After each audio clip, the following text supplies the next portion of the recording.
वो नेताओं का बयान है भैया, वो किस आधार पे बयान दिए हैं हम उस पर बहुत जानकारी नहीं है हमको। लेकिन हम इस देश में रोटी कपड़ा मकान शिक्षा दवाई, देश में बेहतरी के लिए गठबंधन होते हैं। मिल करके, अगर अकेले सरकार नहीं बनती है तो मिल करके सरकार बना करके और समाज को बेहतरी कैसे दिया जाए, सभी पार्टियों का एक ही लक्ष्य होता है, रोटी कपड़ा मकान शिक्षा दवाई उपलब्ध कराना। अब उसको दूसरे वे पर एक नेता दूसरे नेता का विरोध नहीं बतियाएगा तो क्या बतियाएगा, उसकी भाषा तो बोलेगा नहीं। तो वही उनके बयान का यही तात्पर्य है।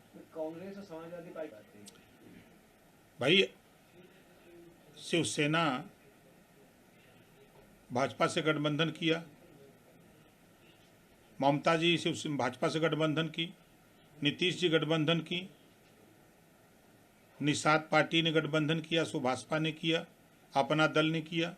और समाजवादी पार्टी ने 89 में भारतीय जनता पार्टी से गठबंधन करके सरकार बनाई। सभी लोग एक साथ थे 89 में।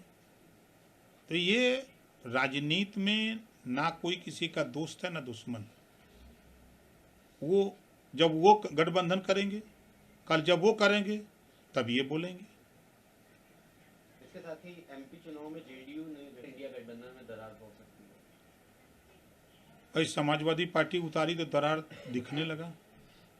दोनों पक्षों की तरफ से बयान तो इस स्तर तक आ गए कि आज ही गठबंधन टूट जाएगा। तो नीतीश जी भी उसमें कूद गए हैं, तो क्या बुरा किए हैं। तो बहुत पहले मैं बता दिया हूँ कि ये गठबंधन नहीं बल्कि ठगबंधन है। ये डर के वजह से गठबंधन लोग किए हुए हैं, समाज को ठगने के लिए किया गया है, समाज को धोखा देने के लिए किया गया है। जो सत्ता में रह करके, अगर हम नीतीश जी की बात करें, लालू जी की बात करें, सामाजिक न्याय की बात करते हैं, तो सामाजिक न्याय सिर्फ नीतीश और लालू के लिए है कि सबके लिए है। 8 बार नीतीश जी मुख्यमंत्री बने, 36% बिहार में आबादी है पिछड़ों की। क्या उन्होंने कभी सोचा कि 36% में भी किसी को बना दें? लालू जी भी कभी सोचे? सामाजिक न्याय की तो बात करते हैं लोग, लेकिन क्या कभी सोचा किसी 36% में से किसी को बना दें? मौका मिला भी एक बार तो पत्नी को बना दिए। अरे किसी हद पिछड़े को बनाते तब ना मैं मानता कि सामाजिक न्याय की बात करते हो। तो ये हक लूटने वाले लोग, समाज को ठगने वाले लोग हैं। ये ठगबंधन वाला है। यूपी में अगर हम बात करें, आप उठा के देखिए, 27% आरक्षण कौन लूटा? इन अति पिछड़ों को किसने ठगा? वोट तो लिया, मुसलमानों का तो वोट लिया, ठगा। सरकार बनी, क्या दिया मुसलमानों को? जुल्हा दुनिया सारी साईं दर्जी फकीर काटो सिपाही दरोगा है। आप उठा के देखिए, नाई गोणपाल प्रजापति बिंद के वट मल्ला राजभर चौहान आरा करके बंसी बंजारा बहेलिया खंघार, ये कै गो हैं?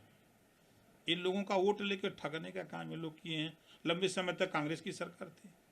आज राहुल जी बोल रहे हैं हम जातिवाद जनगणना कराएंगे। ये ठगने का डरामा नहीं है तो क्या है?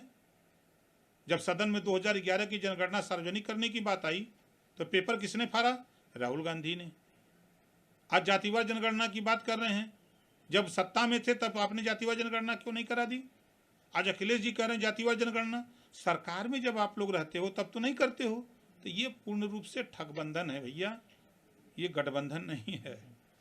ये जनता को ठगने वाले लोग हैं, जनता को ठगेंगे। इसके साथ ही समाजवादी केदारनाथ और बद्रीनाथ मंदिर के दर्शन कर रहे हैं, तो वहीं वहाँ उनके महासचिव स्वामी प्रसाद मौर्य जो हैं वो बता रहे हैं कि केदारनाथ और बद्रीनाथ में अगर अवशेष निकाले जाएंगे तो वहाँ बौद्ध मठों के साक्ष्य मिलेंगे। जब स्वामी जी सत्ता में थे तब नहीं निकाले, सत्ता में थे, 5 साल बीजेपी में मंत्री थे तब नहीं निकाले, बसपा में मिनिस्टर थे तब नहीं निकाले।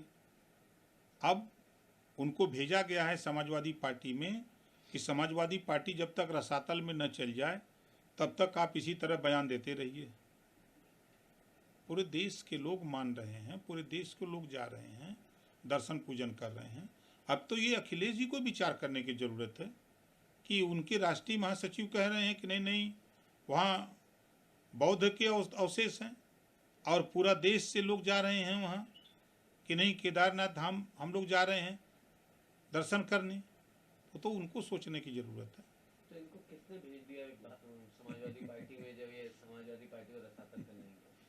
आप देख रहे हैं ना कि बेटी भाजपा में सांसद है और वो सपा में है, तो सपा में क्यों गए हैं, क्या कारण है?